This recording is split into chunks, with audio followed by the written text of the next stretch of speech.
Hey y'all, and happy Friday. I'm Michelle Tillery, owner of Tillery Training and ACSM certified exercise physiologist, here to answer your questions on Fit Fact Friday. The question that I've picked this week has to do with knee tracking. Knee tracking, meaning how your patella, your kneecap, hangs out in its groove while you're asking your legs to do things.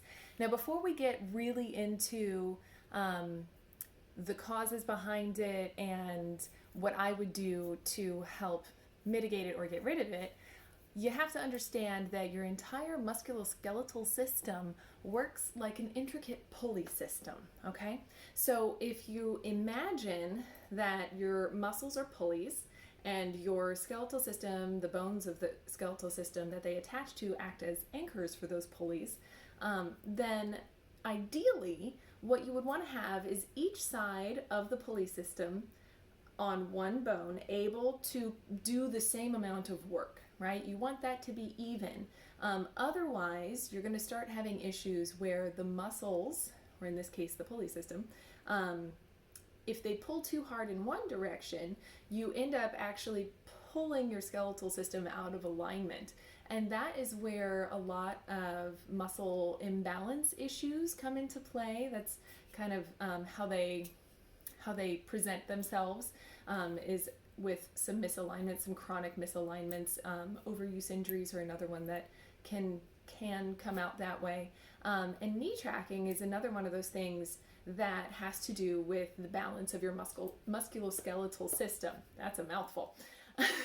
So when we're talking specifically about your knee joints, there are a lot of different muscular attachments and tendon attachments. If you've never seen a diagram of all of the ligaments and tendons around your knee joint and you want to challenge yourself to remember them all, or just impress yourself, look one up and take a gander at it. And if you do, it'll probably be pretty easy to see how knee tracking can become such an issue for many athletes, and especially female athletes. There are just so many variables going around in the knee itself that if one of those pulley systems kind of gets a little out of whack, it's really easy for the whole system to kind of, in an effort to pick up the slack for it, you might actually end up giving yourself a little bit more of a chronic situation or an injury.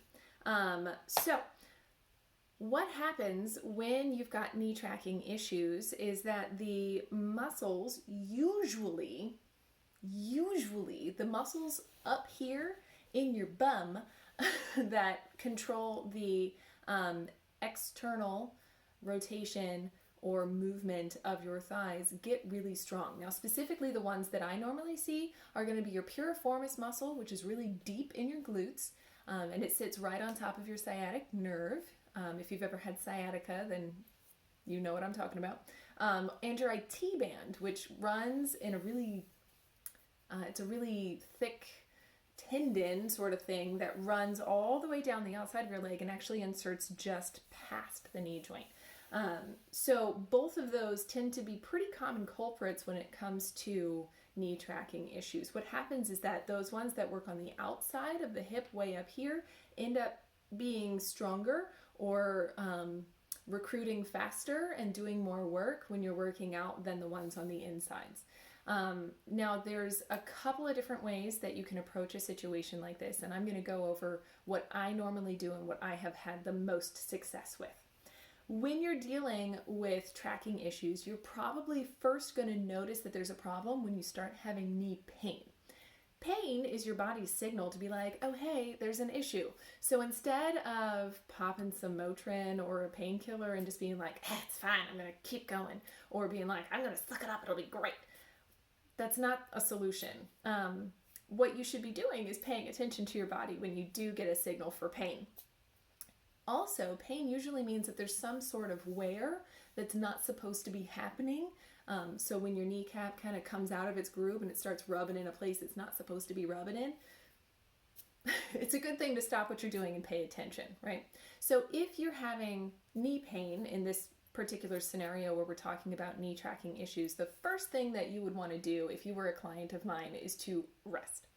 Rest and try to decrease the inflammation around the knee joint.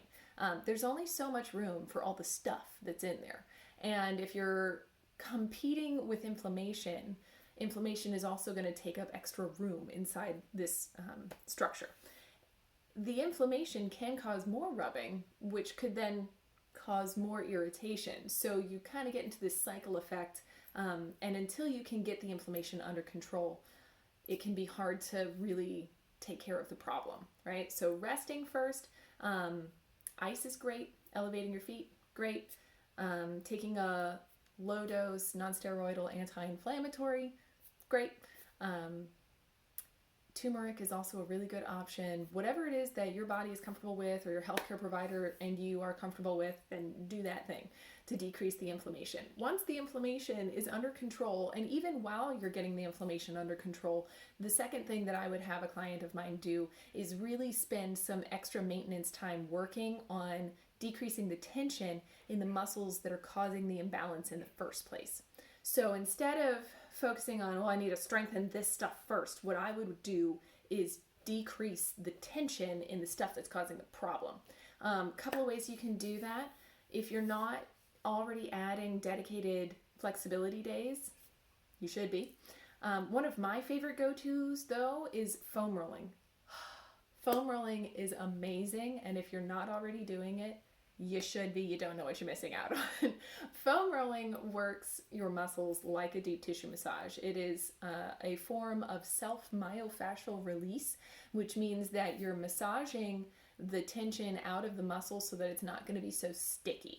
When it's a sticky muscle, that means it's holding on to tension. It's not moving very fluidly, and so you're getting a lot of static in your movements, and you're getting a lot of leftover tension, which can then result in muscle imbalance issues with your skeletal system. So it's all bad news bears. So just jump on a foam roller, give yourself a massage. I would do it every day if you can. I don't do it as much as I should. Even though I know that I should, I try to get at least 3 to 4 solid days of let's just get on that foam roller and work out some issues. 30 to 60 seconds per muscle should be great. And if you have any questions, you can message me or get in touch with your own local healthcare provider that knows how to do these things, personal trainers and all that good stuff. Okay, so that was step 2. Now we're going to be moving on to step 3, which is working on strengthening and balancing out your muscle system. So once you've gotten rid of the extra tension, then you can start training your muscles to work cohesively in a way that's really going to assist you in the long run. And some of the best exercises that I have found for knee tracking specifically, but also just strengthening and balancing in general. This doesn't have to be rehab. It can also be prehab, which is my favorite way to do things. Bowler squats are really phenomenal, which do a really good job of using your legs unilaterally. You're using one leg at a time, and so the muscles that work on balancing that knee joint have to work together to make sure that you don't fall down. If you've never seen one of those before, hop on over to YouTube and look it up, or you can check out my page later for some examples of bowler squats. So bowler squats are stellar.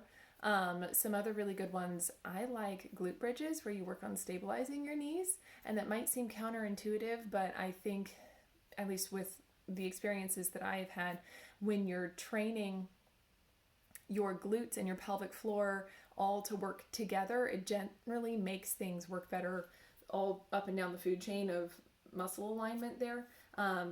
When you're dealing with extra tension in your IT band and in your piriformis, you don't want to neglect the strength of the other big movers through your hips, even when you're trying to release the tension of those particular muscles.